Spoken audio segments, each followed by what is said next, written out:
In this video we're going to go over some different types of advanced propulsion aerospace craft that have been developed and produced by the U.S. government and secret military programs.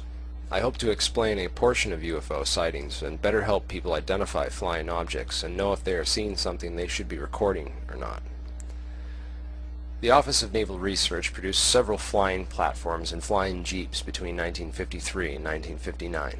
The Hiller VZ-1 Pawnee was the first in a series of VTOL platforms, including a flying disc-style craft known as the VZ-9 Avrocar, which used a single central high-speed turbine to create a pressure gradient along the bottom surface of the craft known as the Quand effect, thus providing lift.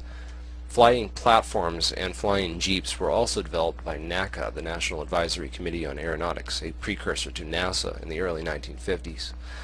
The DH-4 Helivector and DH-5 Aerocycle were both produced in 1955, and the Benson B-10 Prop Copter, 1959, the Curtiss VZ-7, etc., etc., all proved to be much too dangerous and unstable for practical military application, and I'm not going to waste much time on these dinosaurs because your chances of seeing them in the near future are slim to none unless you plan on visiting a museum. These aircraft can account for a few, but certainly not all, of past UFO reports. Modern flying platforms have been reported as UFOs, caught on film, and later positively identified. The UFO in this video is identified as a WASP, or X-Jet. The Solotrek XFV and the PAM-100B are two other known examples of flying platforms in production today, which could maybe account for a small number of UFO sightings. But now let's get to the good stuff. Everything I've mentioned up until now is declassified. That means boring. The government openly admits to it. The rest of this video, although not complete, is a list of man-made advanced propulsion, or as those of us in the know like to call them, alien reproduction vehicles. I'm going to go over a few known examples of these, and how to differentiate between them and actual alien vehicles, those produced and flown by extraterrestrial entities. The first on our list is the TR-3B Flying Triangle, which is the craft we see in the first ever episode of X-Files. This craft was the first ever prototype ARV to use the superfluid anti-gravity centrifuge engine. It looks like they built the engine first and then came up with the aircraft design to build around it to make it fly. If you notice, the fluid is rotated inside of a small semi-spherical container located at the center of the craft. Since the TR-3B uses an accelerator with a small radius, it only succeeds in eliminating 85% of the total weight of the craft. Thus, the rest of the lift is provided by three thrusters at each corner of the triangle, similar to the PV-704's used in the Avrocar propulsion drive, only these run on liquid oxyhydrogen. These serve to stabilize and control the flight of the craft, as well as a portion of the lift. Stabilization and direction is a key design problem with craft that utilize a superferrofluid anti-gravity engine. Note the three stabilizer units mounted on the underside of these other craft. These are most likely some sort of specialized gyroscopes, but they also could be some sort of wave amplifiers, as Bob Lazar suggests. Either way, their function is more or less the same: stabilization and direction. You can tell by the fact that there are three of them. It appears that they also double as tripod landing gear. Brad Sorensen produced this drawing of an ARV, or alien reproduction vehicle. Here are some other photographs of similar craft, which in my opinion are all man-made products of the secret government. Now comes the real question: did they create this technology themselves, in secret, ahead of the pace of the rest of the world's scientific advancements? Did some Thule society in Germany come up with this from spiritual journeys or whatever and give it to the Nazis? I mean, these tales are ridiculous. Or did they cheat and copy it from something else? Maybe something that crashed in Roswell, New Mexico in 1947. I admit that some reports can be reasonably explained by weather phenomenon, lenticular clouds, ball lightning, etc., or any number of aerial phenomenon such as man-made flying machines that we went over in the first half of the video. After all, a UFO is just an unidentified flying object. Once it's identified, it's not a UFO anymore, even if it is an alien aircraft. The problem is, we just don't know if these are real alien craft because we can't identify them.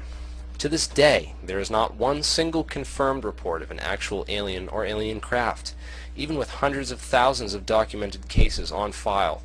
So many that it's going to take 10 to 15 years for Britain to sort through theirs, which they need to go over and redact any and all personally identifiable information in the reports, which then in turn makes them impossible to confirm.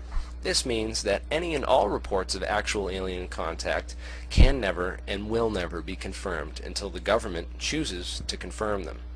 Plausible deniability and total unaccountability for telling the truth to the American people and the rest of the world. The idea that the world was round would sound crazy to people 400 years ago, just like many of these ideas may sound crazy to mainstream science today. Luckily, in the past few years, the discovery of quasicrystals and metamaterials have opened up new doors, and mainstream science has finally caught up to the point where these ideas can be presented in a context that coincides with conventional scientific wisdom. Project Blue Book was the official government study on UFOs, which of course concluded that UFOs were explainable and that aliens didn't exist. During the 1950s, Project Blue Book and subsequent covert psychological operations were highly successful in brainwashing the mainstream scientific and academic communities against the idea of ETs, anti-gravity, and anything else having to do with aliens. It is now up to us to bring a paradigm shift in the mainstream scientific consciousness by promoting these new ideas and information, and showing people that these possibilities are very real and possible, and they no longer need to be afraid to discuss them.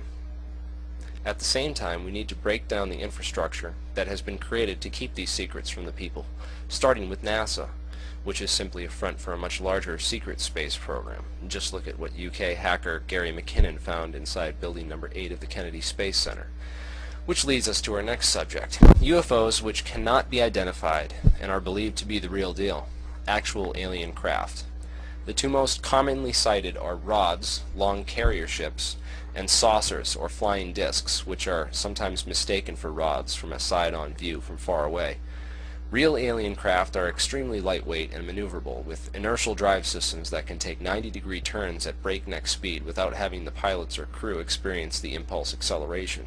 The propulsion system is super-engineered and modified to a degree that could never be manufactured or reproduced by human facilities. They simply couldn't grow quasicrystals that large and that pure and that perfect. The drive systems literally create their own inertial reference frame by rotating so quickly that the massive frame dragging or frame skipping effect occurs from relativity in the immediate space-time continuum around the craft. This literally bends space-time around the craft itself rather than propelling the actual craft through space-time. So if you have a UFO sighting that describes something incredibly fast that moved like nothing they'd ever seen before, then there's a good or better chance of it being a legit sighting. The fact that aliens would be technologically equipped with metamaterial cloaking or active invisibility camouflage combined with our own human optical limitations severely reduces the chances of you seeing a real alien spacecraft. This is why many UFO photographers and videographers are now switching to filming in the infrared and ultraviolet spectrum. There are people who have captured a bright ball of light that you can see is there in UV and infrared, but it's completely invisible to the regular camera and the human eye. This is pretty solid proof that something is definitely there that doesn't want to be seen and is using some rather sophisticated technology to achieve both meta-invisibility and noiseless, emissionless powered flight. There's also the chance that you could catch a glimpse of a craft coming out of or going into its meta-invisible state. This can often be confused and misinterpreted by the untrained observer. As the surface of the craft becomes meta-active, there is a brief but extremely intense flash of light, brighter than the daylight sun. Sometimes there is more than one flash, but once it finally engages the surface plasma on oscillation frequency, the craft will basically disappear completely from sight. Now think about this. You're watching this thing go flying by, suddenly it flashes and then disappears. One could just as easily conclude from this observation that, oh, the craft flashed a really bright light and then warped to hyperspeed and took off faster than I could see. I've even heard people try to claim that the flash of light is like a luminous sonic boom as the craft jumped to light speed. This is a seemingly logical explanation, even though it is wrong. I'm going to leave it at that for now. I hope that you found this video informative and helpful, at least. A lot of times in this field we start out looking for answers, but only seem to find more questions. So thanks for watching. Don't forget to rate 5 stars and subscribe to my channel. Keep watching the skies. The truth's out there. More is coming soon.